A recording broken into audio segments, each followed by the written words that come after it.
जय हिंद दोस्तों। चलिए दोस्तों बात करते हैं इस एक और क्वेश्चन के बारे में। इस क्वेश्चन में क्या कहा गया, A B C an equilateral triangle. यहाँ पर दिया हुआ मुझे एक ट्रायंगल दिया हुआ है। कौन सा ट्रायंगल दिया हुआ है? इक्विलेटरल ट्रायंगल दिया हुआ है।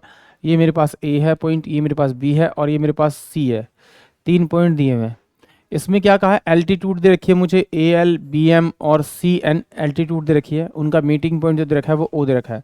यानी कि मैंने इस एल्टीट्यूड को खींचा है यहाँ पर, तो ये मेरे पास में क्या होगा, बी और एम, ये सी और एन, और ये मुझे जो एल्टीट्यूड दे रखी है ये क्या दे रखी है मुझे आपकी, ये दे रखी है आपको ए एल, और ये मीटिंग पॉइंट जो दे रखा है इसका ओ दे रखा है।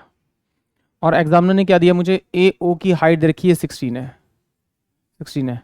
जो एल्टीट्यूड होती है इक्विलेटरल ट्रायंगल में वो हाइट की तरह हाइट भी होती है इक्विलेटरल ट्रायंगल की, और एज वेल एज वो मीडियन भी होती है। तो जब वो मीडियन जो होती है वो ट्रायंगल को इस पॉइंट से, ये वाला मेरा 2 होता है हाइट, तो ये वाली मेरी मेरी क्या होगी, 1 होगी। यानी कि ये 16 है तो ये मेरे पास में 8 हो जाएगा। यानी कि ये 8 है, तो अगर इस ट्राइंगल के अंदर देखो इक्विलेटरल ट्राइंगल है तो इसका मतलब ये बाइसेक्टर होगा, तो ये मेरे पास में कितना 30 हो जाएगा, ये मेरे पास 60 होगा और ये मेरे पास में 90 होगा। और 30 के सामने वाली जो साइड होती है उसको अगर √3 से मल्टीप्लाई करेंगे तो वो 60 के सामने वाली आ जाएगी। यानी कि ये क्या आ जाएगी मेरे पास में 8 और √3, ये मेरे पास वैल्यू आ जाएगी। अब यहाँ से यहाँ तक मेरी 8 √3 है, तो ये भी मेरे पास क्या होगी, 8 √3 ही होगी। इन दोनों को प्लस करूंगा तो मेरे पास 16 √3 क्या आएगी, साइड आ जाएगी। अब साइड कितनी मेरे पास में, 1 2 3, इसको 3 से मल्टीप्लाई करूंगा तो ये मेरे पास 16 इंटू में 3 और बाय में √3, इसका क्या आएगा, पैरामीटर। बट मुझसे निकालने के लिए क्या बोला, सेमी पैरामीटर, यानी कि इसको हाफ करना पड़ेगा।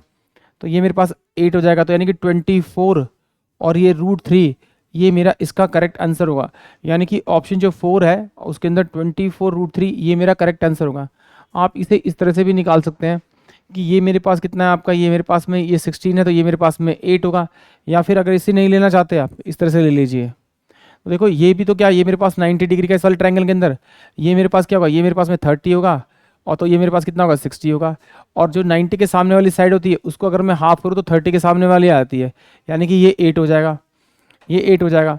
अब मेरे 30 के सामने वाली जो साइड है उसको अगर √3 से मल्टीप्लाई करूंगा तो वो 60 के सामने वाली जाएगी, यानी कि ये क्या आ जाएगी मेरे पास में 8 √3।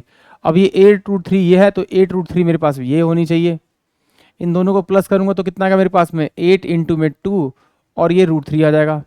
और ये कितनी साइड है मेरे पास में, 3 साइड, तो 3 से मल्टीप्लाई करेंगे। सेमी पैरामीटर के लिए हाफ निकालना पड़ेगा, ये से काट देंगे तो 24 और √3 मेरा ये आंसर आ जाएगा।